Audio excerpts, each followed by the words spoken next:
Super star Rajinikanth அவர்களுடைய கூலி அந்த கபாலி சாதனையை முறியடிச்சிருக்கு. இன்னும் பல சாதனைகள் செஞ்சிருக்கு. என்னங்கிறத இந்த வீடியோவில் நம்ம டீட்டெயிலா பேச போறோம். கடைசி வர பாருங்க. லைக் பண்ணி ஷேர் பண்ணி சப்ஸ்கிரைப் பண்ணி சேனலுக்கு உங்க சப்போர்ட்டை கொடுங்க. பல அப்டேட்ஸ் காத்துட்டு இருக்கு. கபாலி திரைப்படம் 2016 ரிலீஸ் ஆகும்போது யூஎஸ் பிரீமியர்ங்கிறது உங்களுக்கு தெரியும். இங்க FTFS மாதிரி அங்க பிரீமியர்னு ஒன்னு இருக்கும். அந்த பிரீமியர்ல 1.92 மில்லியன் அந்த பிரீமியர் பண்ணுச்சு அந்த யூஎஸ் ஹோல் ரெக்கார்ட்ஸ்ல. இப்போ வரைக்கும் அந்த சாதனையை எந்த படமே சரி முறியடிக்காம இருந்துச்சு.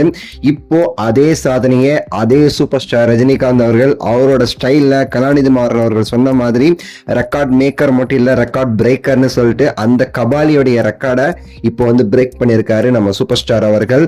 சோ இப்போ முதல் தமிழ் படம் $2 மில்லியன் மேல அமெரிக்காவோட பிரீமியர்ல யூஎஸ் பிரீமியர்ல கலெக்ஷன் ஆகுறது இதுதான் முதல் டைம் அப்படின்னு சொல்லிட்டுமே சரி, அபிஷியலாவே சரி நம்ம கலாநிதி மாறன் அவர்களுடைய சன் பிக்சர்ஸ் இப்போ அனௌன்ஸ்மே சரி பண்ணிருக்காங்க. சன் பிக்சர்ஸ் கலாநிதி மாறன் அவர்களே அபிஷியலா இப்போ அனௌன்ஸ் பண்ணிட்டாங்க. சரிங்களா?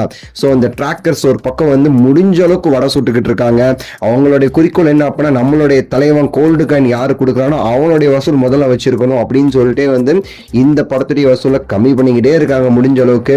இருந்தாலும் இன்னொரு பக்கம் உண்மையான சில நபர்களும் ப்ரொடியூசருமே செருப்பால் அடிச்ச மாதிரி ரெக்கார்ட்ஸ் என்னென்ன நடந்திருக்குங்கிறத அடுத்தடுத்து சொல்லிக்கிட்டு இருக்காங்க. திருப்பூர் சுப்பிரமணியம் அவர்கள் ரீசெண்டா சொல்லியிருக்கிறாரு. அதாவது அவர் 2 நாள் முன்னாடி ஒரு பேட்டியில கொடுத்திருக்காரு. 10 லட்சம் டிக்கெட் இப்போ வரைக்கும் முடிஞ்சிருக்கு முதல் நாள் காட்சிக்கு. இன்னும் 3 நாள் பாக்கி இருக்கு.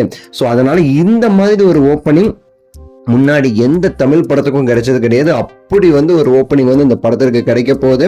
மிகப்பெரிய ஒரு ரெக்கார்டை சூப்பர் ஸ்டார் அவர்களுடைய கூலி உருவாக்க போகுது அப்படின்னு சொல்லிட்டு அவர் சொல்லியிருந்தாரு. சோ அப்படி ஒரு சாதனையை இந்த கூலி திரைப்படமானது இப்போ அடுத்தடுத்து ஒவ்வொரு இடத்துலயே பதிவு செஞ்சுக்கிட்டு இருக்குது. யூகேல செம்ம ரெக்கார்ட் பண்ணிருக்கு. மலேசியால அவ்வளோ ஃபாஸ்டா எந்த படமே புக் ஆகலைங்க. அப்படி புக்கிங் நடந்திருக்குன்னு சொல்லியிருக்காங்க. அமெரிக்கா மட்டும் இல்ல, நம்ம ஊர்லயுமே சரிதான். கேரளால பாத்தீங்கன்னா இப்பவே படத்தை வாங்கின இதுல 75% இப்பவே அவங்க கலெக்ட் பண்ணிட்டதா சொல்றாங்க ப்ரீ புக்கிங்லேயே. அந்த அளவுக்கு ஒரு சாதனைங்க. கர்நாடகால அவ்வளோ புக்கிங் 1000 ரூபாய் டிக்கெட், ஆனா 2 நிமிஷத்துல டிக்கெட் காலின்னு சொல்ற அளவுக்கு செம்ம சாதனை அடுத்தடுத்து வரிசையா பண்ணிக்கிட்டு இருக்கு. உங்களுடைய கருத்தை இந்த சாதனைகள் குறித்து சொல்லுங்க. லைக் பண்ணி ஷேர் பண்ணி சப்ஸ்கிரைப் பண்ணுங்க. அடுத்த வீடியோவில் சந்திக்கின்றேன். நன்றி, வணக்கம், மகிழ்ச்சி.